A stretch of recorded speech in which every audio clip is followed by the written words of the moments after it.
श्री राधे राधे। आपका स्वागत है मेरे इस YouTube चैनल डिवाइन हिंदी कहानियों में। आज मैं आपको पौषपुत्रा एकादशी व्रत की कथा और महत्व सुनाऊंगी। अगर आपको मेरी ये कथा पसंद आती है तो कमेंट बॉक्स में कमेंट अवश्य करें। धर्मराज जी युधिष्ठिर कहने लगे कि हे भगवान, आपने पौष कृष्ण एकादशी अर्थात सफला एकादशी का महात्म्य बताकर बड़ी कृपा की। अब आप कृपा करके मुझे पौष मास शुक्ल पक्ष की एकादशी के विषय में भी बतलाइए। इस एकादशी का क्या नाम है तथा इसके व्रत का क्या विधान है, इसकी विधि क्या है, इसका व्रत करने से किस फल की प्राप्ति होती है और उसमें कौन से देवता का पूजन किया जाता है। कृपया यह सब विधान पूर्वक कहिए। भगवान श्री कृष्ण बोले, पौष मास के शुक्ल पक्ष में आने वाली इस एकादशी को पौषपुत्रा एकादशी कहा जाता है। इसमें भी नारायण भगवान की पूजा की जाती है। विविध पूर्वक इस व्रत को करना चाहिए। इस चर और अचर संसार में पुत्रता एकादशी के व्रत के समान कोई दूसरा व्रत नहीं है।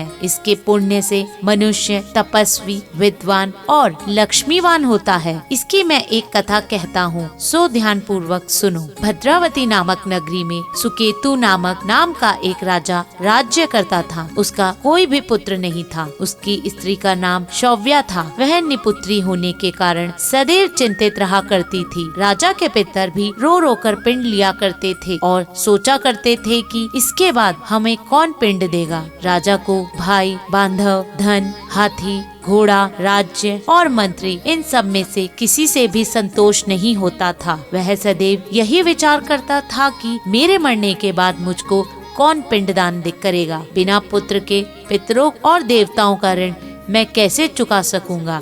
जिस घर में पुत्र ना हो उस घर में सदैव अंधेरा ही रहता है। इसलिए पुत्र उत्पत्ति के लिए प्रयत्न करना चाहिए। जिस मनुष्य ने पुत्र का मुख देखा है वह धन्य है। इसको एक लोक में यश और परलोक में शांति मिलती है, अर्थात उनके दोनों लोग सुधर जाते हैं। पूर्व जन्म के कर्म से ही इस जन्म में पुत्र, धन आदि प्राप्त होते हैं। राजा इस प्रकार रात दिन चिंता में लगा रहता था। एक समय तो राजा ने अपने शरीर को त्याग देने का निश्चय किया, परंतु आत्मघात को महान पाप समझकर उसने ऐसा नहीं किया। एक दिन राजा ऐसा विचार करता हुआ अपने घोड़े पर चढ़कर वन में चल दिया तथा पक्षियों और वृक्षों को देखने लगा। उसने देखा कि वन में मृग, व्याघ्र, सुअर, सिंह, बंदर, सर्प आदि सब भ्रमण कर रहे हैं। हाथी अपने बच्चों और हथनियों के बीच घूम रहा है। इस वन में कहीं तो गीदड़ अपना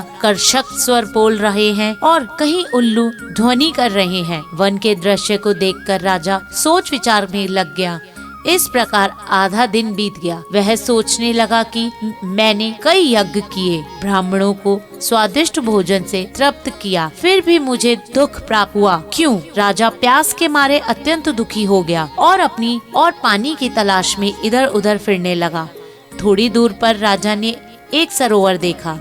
उस सरोवर में कमल खिले थे तथा सारस, हंस, मगरमच्छ आदि विहार कर रहे थे। उस सरोवर के चारों तरफ मुनियों के आश्रम बने हुए थे। उसी समय राजा के दाहिनी अंग फड़कने लगे। राजा शुभ शगुन समझकर घोड़े से उतरकर मुनियों को दंडवत प्रणाम करने बैठ गया। राजा को देखकर मुनियों ने कहा, हे राजन, हम तुमसे अत्यंत प्रसन्न हैं। तुम्हारी क्या इच्छा है सो कहो। राजा ने पूछा, महाराज आप कौन है और किस लिए यहाँ आए हैं, कृपा करके बतलाइए। मुनि कहने लगे कि हे राजन, आज संतान देने वाली पुत्रदा एकादशी है। हम लोग विश्व देव हैं और इस सरोवर में स्नान करने के लिए आए हैं। यह सुनकर राजा कहने लगा कि महाराज, मेरे भी कोई संतान नहीं है। यदि आप मुझे पर प्रसन्न हो तो एक पुत्र का वरदान दीजिए। मुनि बोले, हे राजन, आज पुत्रदा एकादशी है, आप अवश्य ही इसका व्रत करें। भगवान की कृपा से अवश्य ही आपके घर में पुत्र होगा। मुनि के वचनों को सुनकर राजा ने उसी दिन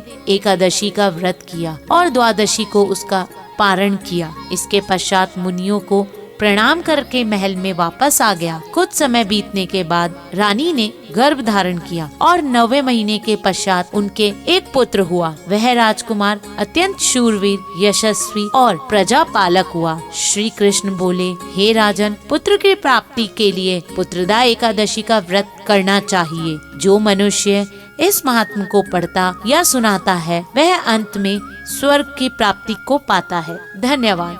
अगर आपको मेरा ये चैनल पसंद आए तो मेरे इस चैनल को लाइक, सब्सक्राइब तथा शेयर करना ना भूले। श्री राधे राधे।